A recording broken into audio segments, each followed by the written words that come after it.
हरे कृष्णा। आज हम कवर करने जा रहे हैं अध्याय 11।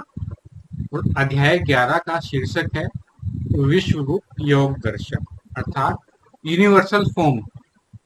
तो विश्व रूप के दर्शन द्वारा भगवान से हम कैसे युक्त हो सकते हैं, आज हम इस पर चर्चा करेंगे। इससे पहले मैं थोड़ा सा चैप्टर 10 का इंट्रोडक्शन देना चाहूंगा। चैप्टर 10 में भगवान श्री कृष्ण की विभूतियों की चर्चा हुई थी।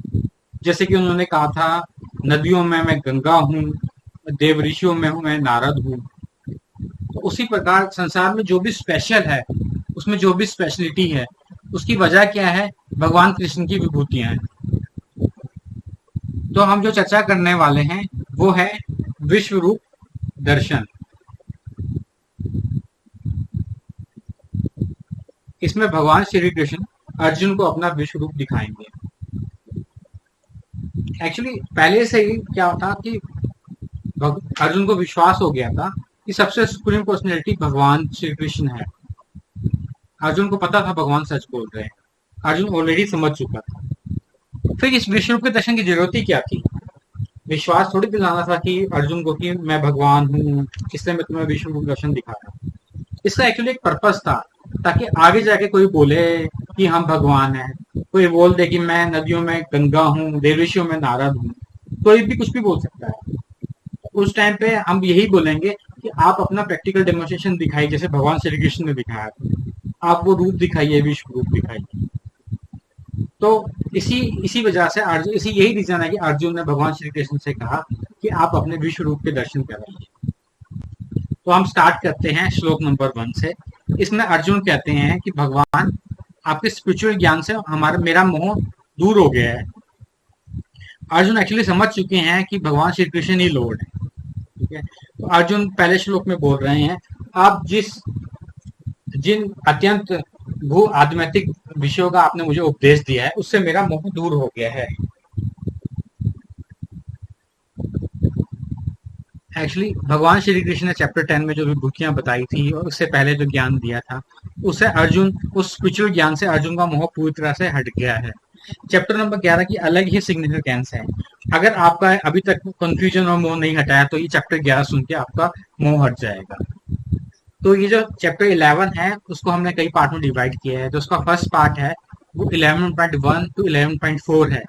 इसमें अर्जुन भगवान श्री कृष्ण से रिक्वेस्ट कर रहे हैं। तो स्टार्ट करते हैं श्लोक नंबर 2 से। श्लोक नंबर 2 में अर्जुन भगवान को कमल नयन बोलते हैं। तो आखिर कमल ही क्यों? एक्चुअली किसी भी चीज का हिंट देने के लिए एग्जाम्पल तो देना पड़ता ही है ना। वैसे भगवान जो है ना, भगवान की सुंदरता की ना हम किसी से कल्पना नहीं कर सकते। दुनिया में कोई भी ऐसी चीज, सुंदर वस्तु नहीं है जिसे हम भगवान की, मतलब से भगवान को हम कंपेयर कर सकते हैं। भगवान श्री कृष्ण है ना, उसके जो आंखें हैं वो लोटस की तरह है। तो मतलब अर्जुन ने लोटस ही क्यों लिया, कमल ही क्यों लिया? कमल एक ऐसी वस्तु है जिसका ब्रह्मा ने क्रिएशन नहीं किया था। जो ब्रह्मा भगवान जी थे, उन्होंने कमल का क्रिएशन नहीं किया था। और जो हमारी 84 लाख योनियां हैं, उसमें भी कमल का नाम नहीं आता। गोलोक वृंदावन है, वो भी हमारे कमल की शेप का है। ब्रह्मा जी के आसन भी कमल की शेप का है। तो उसका मतलब क्या हुआ? जो कमल है बहुत स्पेशल है। इसीलिए मतलब भगवान को एक ऐसी सुपर नेचुरल चीज से कंपेयर कर रहे हैं और कमल नयन बोल रहे हैं। भगवान की जो ब्यूटी है, उसे किसी से कंपेयर नहीं कर सकते। कोई भी संसारिक वस्तु ऐसी नहीं है जिससे भगवान की ब्यूटी को बता सके। इसलिए हम कभी कभी बोलते हैं भगवान के चरण कमल, भगवान के हस्त कमल, भगवान की नाभि कमल, भगवान के नयन कमल। उससे ज्यादा सॉफ्ट और ब्यूटीफुल कुछ है ही नहीं। मतलब तो श्लोक नंबर 2 में मतलब अर्जुन बोल रहे हैं, हे कमल नयन, मैंने आपसे जीव की उत्पत्ति और लय के विषय में विस्तार से सुना है और आपकी अक्षय महिमा का अनुभव किया है। वो बता रहे हैं कि आपकी जो महिमा है, जो अक्षय महिमा है, उसका मैंने एक्चुअल में फील किया हुआ है। और जितनी भी जीव की उत्पत्ति होती है और लय होती है, उसके बारे में आपसे विस्तार से सुना है। अब आता है श्लोक नंबर 11.3। वहां अर्जुन भगवान को पुरुषोत्तम कह के संबोधित कर रहे हैं। पुरुषोत्तम से पहले हमें समझना पड़ेगा पुरुष क्या है। पुरुष बेसिकली मतलब क्या है? दो तरह की वस्तुएं हैं संसार में, एक है पुरुष, एक है प्रकृति। पुरुष का काम क्या होता है? एंजॉय करना। पुरुष किस चीज का एंजॉय करता है? प्रकृति का एंजॉय करना। तो क्या हम पुरुष हैं? नहीं, हम पुरुष नहीं हैं। संसार में एक ही पुरुष है, वो भगवान कृष्ण है। हम सब क्या है? उसकी प्रकृति है। लेकिन जो हमारे अंदर का जो पुरुष होता है ना, मतलब वो जो टेंडेंसी होती है, एंजॉयमेंट टेंडेंसी, बार बार हमें बताती है कि हम पुरुष हैं, हम पुरुष हैं, हम पुरुष हैं। लेकिन वास्तविक पुरुष कौन है? भगवान है। अगर हम मान लें हम थोड़ा बहुत इंजॉयर हैं, हम थोड़ा बहुत इंजॉय हम भी करते हैं, पर जो सबसे उत्तम है, सबसे सुप्रीम इंजॉयर है, वो भगवान श्री कृष्ण ही है। श्रीमद् भागवतम में भगवान के लिए पुरुषोत्तम तम शब्द आता है। तो मतलब जो सुप्रीम इंजॉयर है, उससे भी जो बढ़ के है, वो श्री कृष्ण भगवान है। तो सुप्रीम इंजॉयर कौन हुआ? सुप्रीम इंजॉयर हुआ भगवान श्री कृष्ण के बहुत सारे पुरुषोत्तम फॉर्म है। जैसे भगवान विष्णु हो गए, वराह अवतार हो गए, जितने भी फॉर्म है ये पुरुषोत्तम है।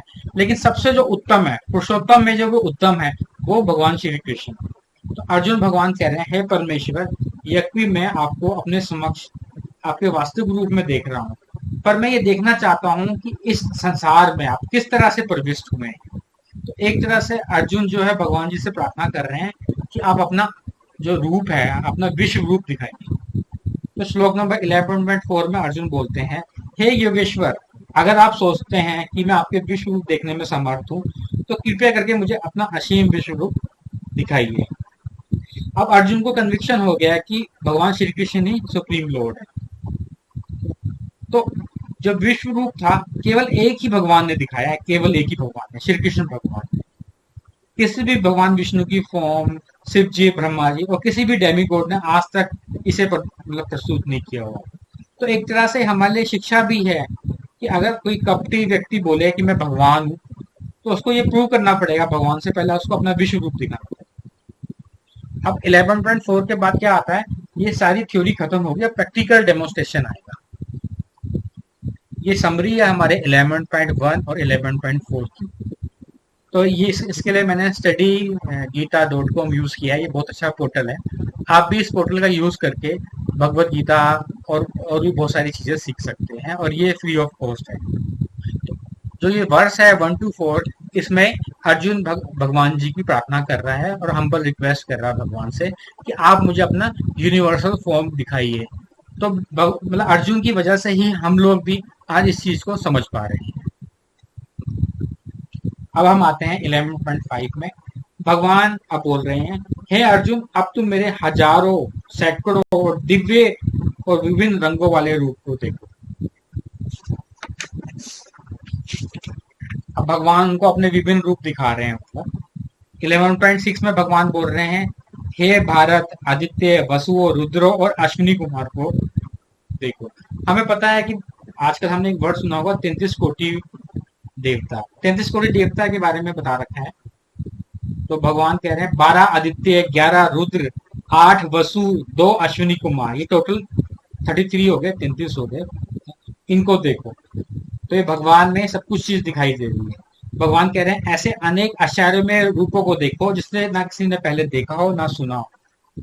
अब 11.7 में भगवान बोलते हैं, हे अर्जुन, तुम जो देखना चाहते हो, चाहे वो पास्ट हो, फ्यूचर हो, प्रेजेंट हो, सब मेरे शरीर में देखो। जो भी चर है और अचर है, चर मतलब मूव करने वाला, अचर मतलब जो मूव नहीं करता, सब तुम एक ही स्थान पे देखो। अब हम आते हैं 11.8 में। भगवान कहते हैं, लेकिन तुम मुझे ना इन आंखों से नहीं दिख सकते, क्योंकि ये साधारण आंखें हैं, तुम इससे नहीं दिख सकते। तो तुम्हें अगर मेरे योग ऐश्वर्य को देखना होगा, तुम्हें दिव्य डिवाइन विजन चाहिए होगा, दिव्य आंखें चाहिए होगी। तो मैं तुम्हें डिवाइन विजन देता हूँ। तो अगर कोई बंदा बोलता है मैं भगवान हूँ और हम बोलते हैं विश्व रूप दिखा दो, वो बोलेगा नहीं, तुम मुझे नहीं देख सकते, तुम्हारे पास वो विजन नहीं है। तो हम उसे बोल सकते हैं, जिस प्रकार भगवान श्री कृष्ण ने अर्जुन को दिव्य डिवाइन विजन दिया था, वैसे आप भी हमें डिवाइन विजन दीजिए।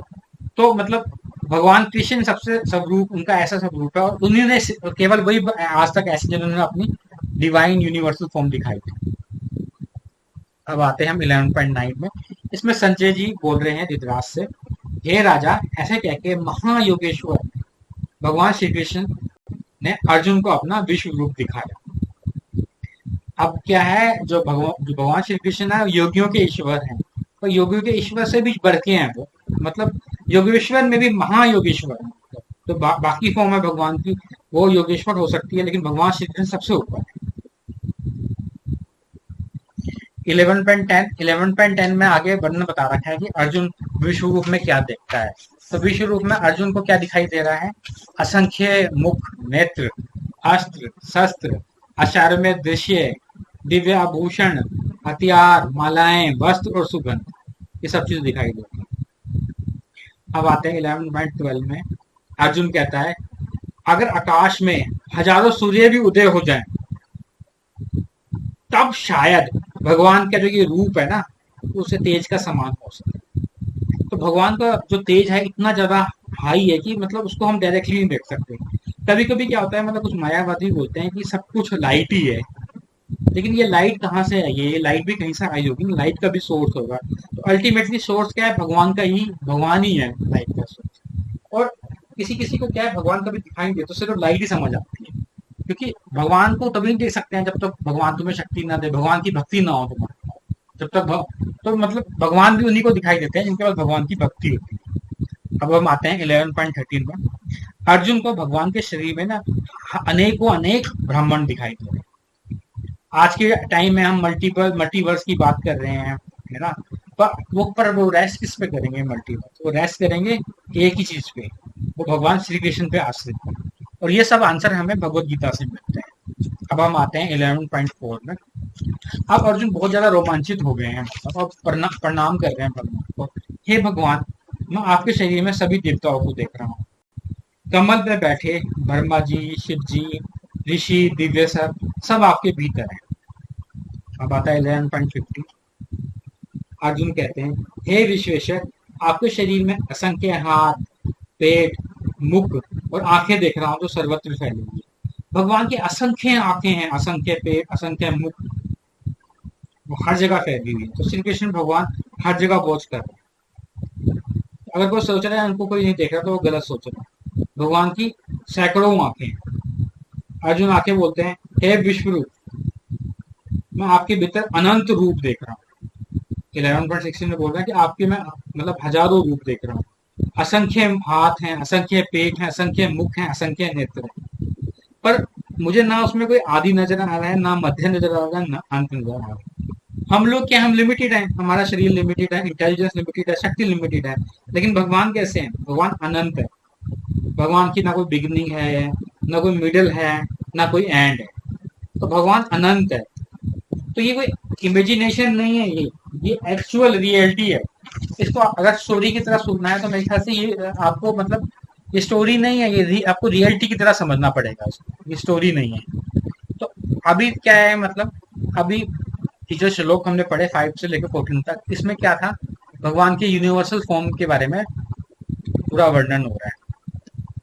अब इसके बाद जो आगे वाले श्लोक आ रहे हैं, अब हम 11.17 में आ गए। अर्जुन कह रहे हैं मैं आपको मुकुट धारण करे देख रहा हूँ, गदा चक्र के साथ देख रहा हूँ, आपका तेज चारों तरफ फैल रहा है, आप अग्नि की तरह प्रज्वलित और सूर्य के समान दीप्तिमान है। भगवान का इतना ज्यादा तेज है, इतना ज्यादा तेज है कि उसको देखना ही मुश्किल है।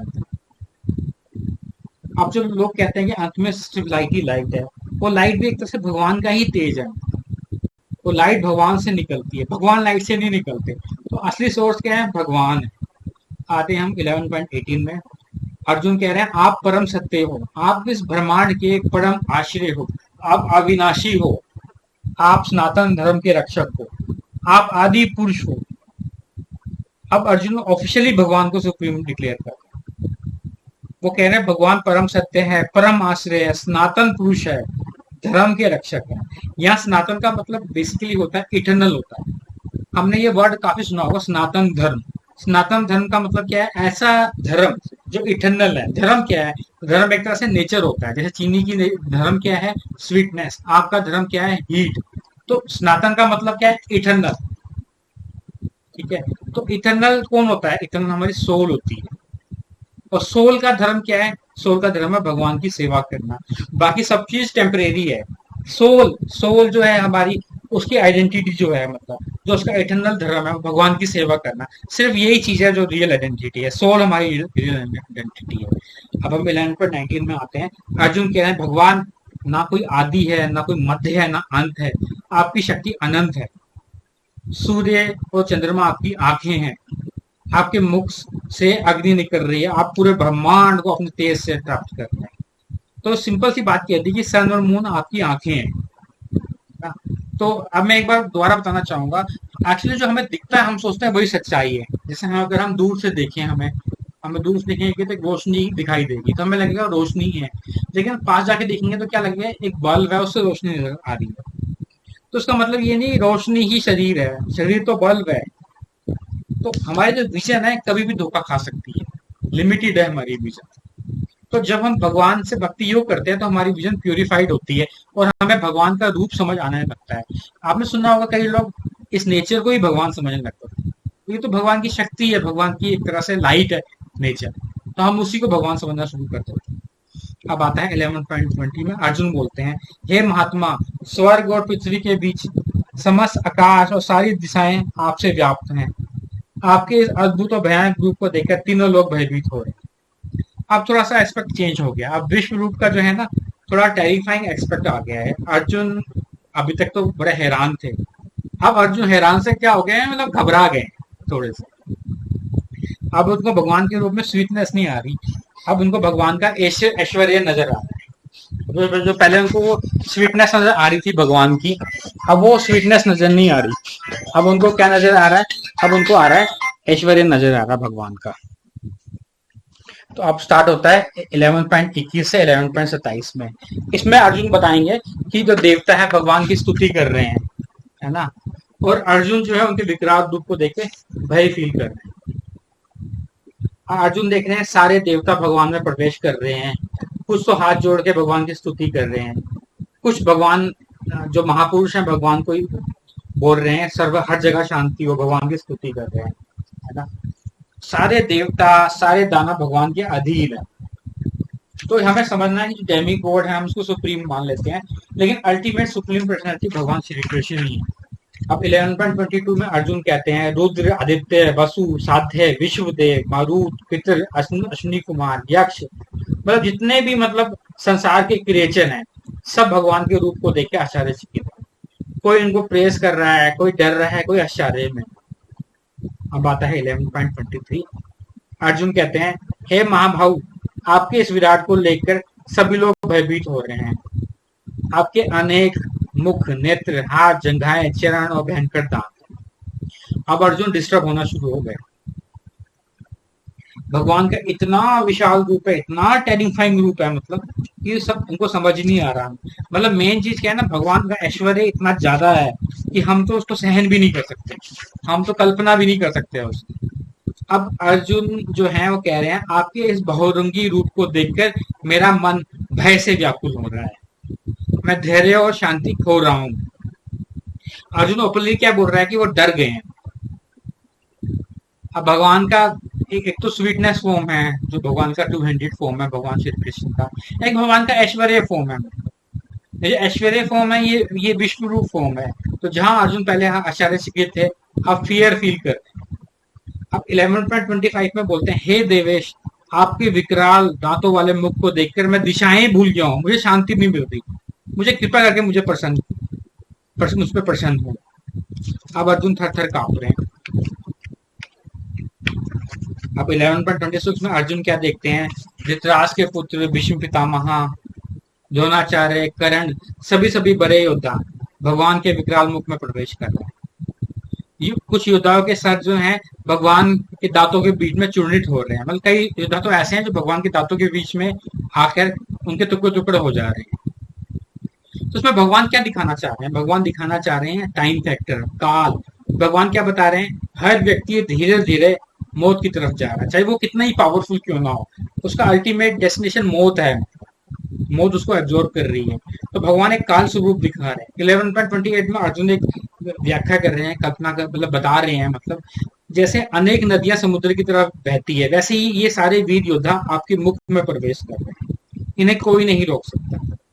11.29 में अर्जुन दोबारा से एक एग्जांपल दे रहे हैं, जैसे उन्होंने अभी नदियों का एग्जांपल दिया।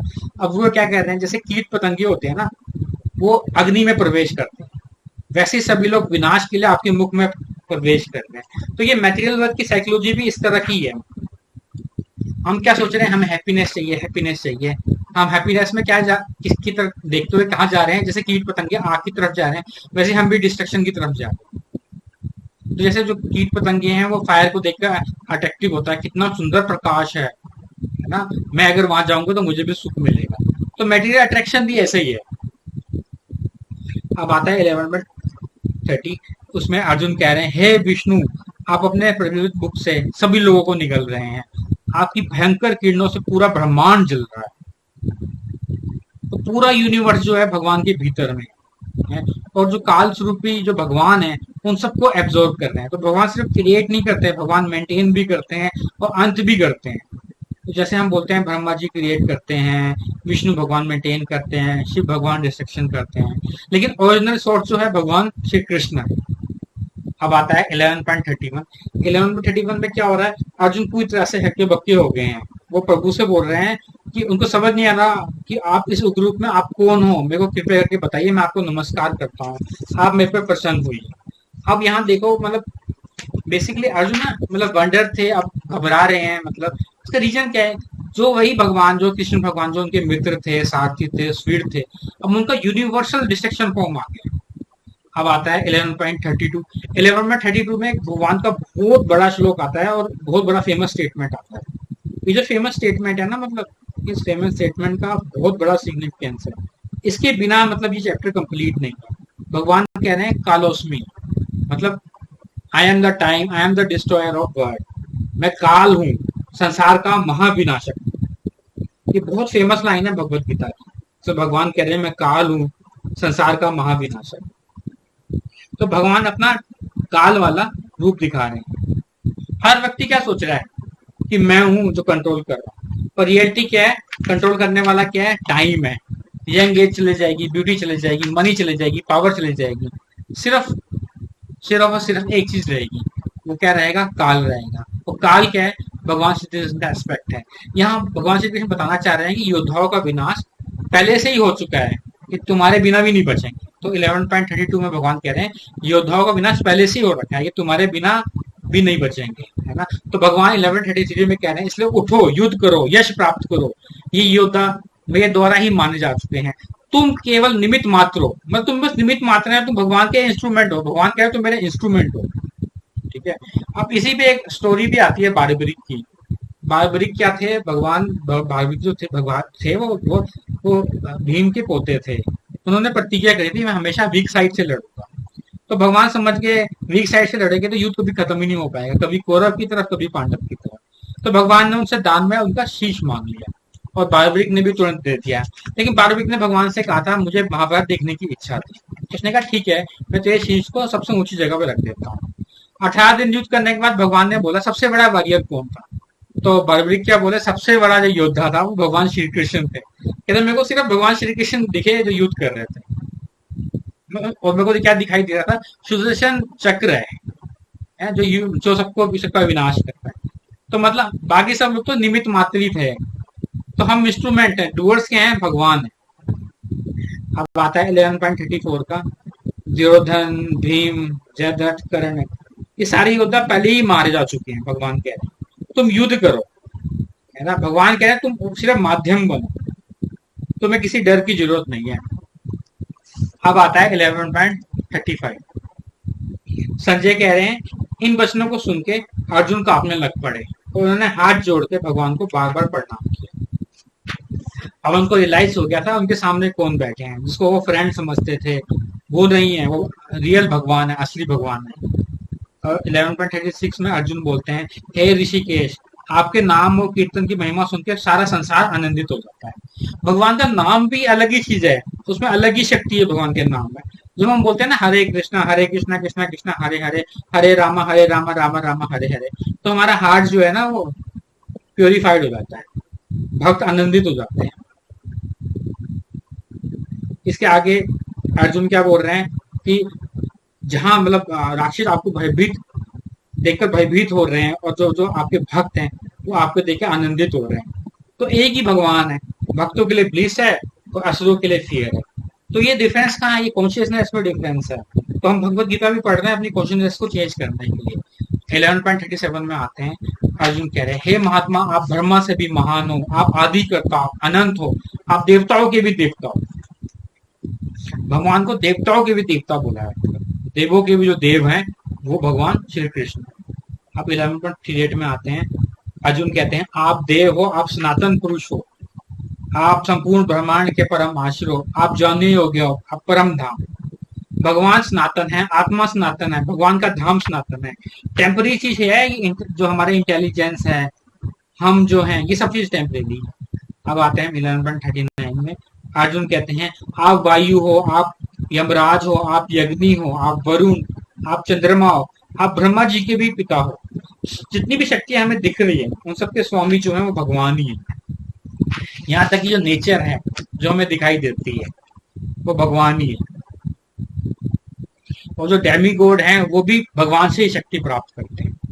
अब आता है हमारा 11.40। अर्जुन बोलते हैं, मैं आपको आगे से पीछे से सभी दिशाओं से प्रणाम करता हूँ, आपकी शक्ति अनंत है, आप सर्वव्यापक है।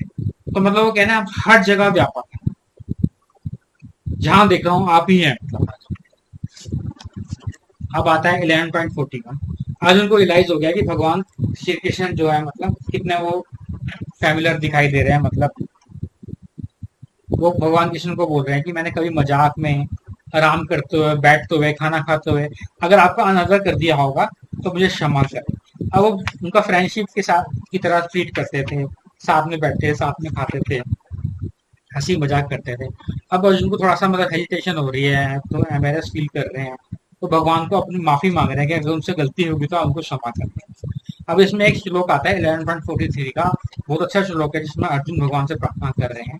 वो कह रहे हैं कि पीतस्य लोक्ष्या चर अचरस्य त्वम अस्य पूजा चा गुरु गरीयन नात्वत्सम अस्ति अभ्यातिक कुता अन्य लोक त्रय अपे अपितम प्रभाव। इसका अर्थ क्या है? आप इस चर अचर जगत के जनक हैं, पिता हैं, आप सबसे पूजनीय हैं, आध्यात्मिक गुरु हैं, ना तो कोई आपसे आपके तुल्य है, ना ही कोई आपके समान हो सकता है। हे अतुल्य शक्ति वाले प्रभु, भला तीन लोग में आपसे बढ़ के कौन हो सकता है। अब आता है हमारा श्लोक 11.44। इसलिए मैं आपको बारंबार प्रणाम करता हूँ, जैसे पिता पुत्र के अपराध को सहन करता है, मित्र मित्र को सहन करता है, पति पत्नी को सहन करता है, वैसे ही आप मेरे अपराधों को सहन करें। तो भगवान को एक्चुअली एक ही चीज से हम जीत सकते हैं, वो है भक्ति। तो भगवान को इसलिए वो पूज रहे हैं अर्जुन। अब ये समरी है जो हमने अभी तक पढ़ा था, इसमें एक्सपीरियंस दिखा रहे हैं, कैसा एक्सपीरियंस रहा और क्या क्या प्रे की अर्जुन ने भगवान के सामने, है ना। इसका मेन मकसद क्या है बताना, कि हम एक इंस्ट्रूमेंट है, हम केवल निमित्त मात्र है। और बता रखा है कि अर्जुन ने बता रखा है, पूरा एक्सपीरियंस बता रखा है, उससे क्या फील हो रहा है, और वो काफी भय में है। अब क्या है, अर्जुन ने बोला, मैं आपके इस अद्भुत रूप को देखकर बहुत खुश हूँ, पर भय से मेरा मन व्याकुल हो रहा है, तो आप कृपा करके मुझे अपना चतुर्भुज रूप दिखा दीजिए। तो विश्व रूप दिखा था, वो ऐश्वर्य वाला रूप था, लेकिन अर्जुन भगवान का चतुर्भुज रूप देखना चाहते हैं, जो नारायणी रूप है। अब अर्जुन कहते हैं, हे सहस्त्रबाहु, मैं आपको मुकुट धारण करे, गदा लिए, चक्र लिए उस चतुर्भुज रूप में देखना चाहता हूँ। वो प्रार्थना कर रहे हैं कि आपकी स्वीटनेस फॉर्म जो है मैं उसको देखना चाहता हूँ। तो भगवान बोलते हैं, मैं तुम्हें ये जो यूनिफॉर्म फॉर्म दिखाया था वो पहले किसी को भी नहीं दिखाया था, ये बड़े बड़े भक्तों को ही ये चीज नसीब होती है, कोई ऑर्डिनरी दर्शन नहीं है। आज तक किसी भी देवता ने ऐसा रूप नहीं देखा, ये स्पेशल मर्सी है तुम्हें इस रूप से दिखाना। 1148 में भगवान बोलते हैं, ना वेदों के अध्ययन से, ना यज्ञ से, ना दान से, ना तपस्या से इस रूप को देखा जाता है। तो भगवान को एक ही चीज से देख सकते हैं, एक ही चीज से भगवान को मतलब समझ सकते हैं, वो है डिवोशन से।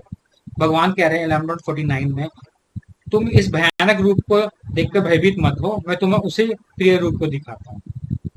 अब 11.50 में संजय बोल रहे हैं, श्री कृष्ण भगवान ने अपना चतुर्भुज रूप दिखाया, उसके बाद उन्होंने अपना दो भुजाएं वाला रूप दिखाया, जिसको देख के अर्जुन शांत हो गए। तो ये सीक्वेंस देखो, पहले आया विश्व रूप, उसके बाद आया नारायण रूप चतुर्भुज वाला, और उसके बाद आया ओरिजिनल फॉर्म ऑफ कृष्ण। तो जो कृष्णा फॉर्म है वो सबका एक्सपेंशन है, नारायण रूप का, और यहाँ तक कि चतुर्भुज रूप का भी एक्सपेंशन क्या है, भगवान श्री कृष्ण का फॉर्म है। अब भगवान क्या बता रहे हैं कि अगर उनको जानना है तो केवल भक्ति से ही जान सकते हैं। तो 1151 में अर्जुन कह रहे हैं, आपका ये सौम्य रूप और मानव रूप देख के मेरा मन शांत हो गया और मैं सामान्य स्थिति में आ गया। आप 1152 में बोलते हैं, भगवान कहते हैं, तुमने जो मेरा रूप देखा था बहुत दुर्लभ था। भगवान देवता सब इसकी मतलब कामना करते हैं कि उनको ये रूप देखने को मिले। भगवान बोल दोबारा से बोल रहे हैं, वेदों के अध्ययन से, तपस्या से, दान या किसी से भी इस रूप को नहीं देखा जा सकता। 1154 में बोलते हैं, केवल और केवल एक ही चीज से उसको देखा जा सकता है, वो है मेरी अनन्य भक्त। अब हमारा लास्ट श्लोक आता है। इस लास्ट श्लोक में बेसिकली भगवान ने क्या बोला है, जो व्यक्ति मेरे लिए कर्म करता है, मुझे परम मानता है, मेरा भक्त है और असत्य और द्वेष से रहित है, और निश्चित रूप से वो मेरे को प्राप्त करता है। तो ये फाइनल कंक्लूजन है। भगवान क्या कह रहे हैं, मतलब भक्ति, सरेंडर, लविंग सर्विस और रिमेम्बरनेस, इन सब चीजों से मतलब हम भगवान को पा सकते हैं।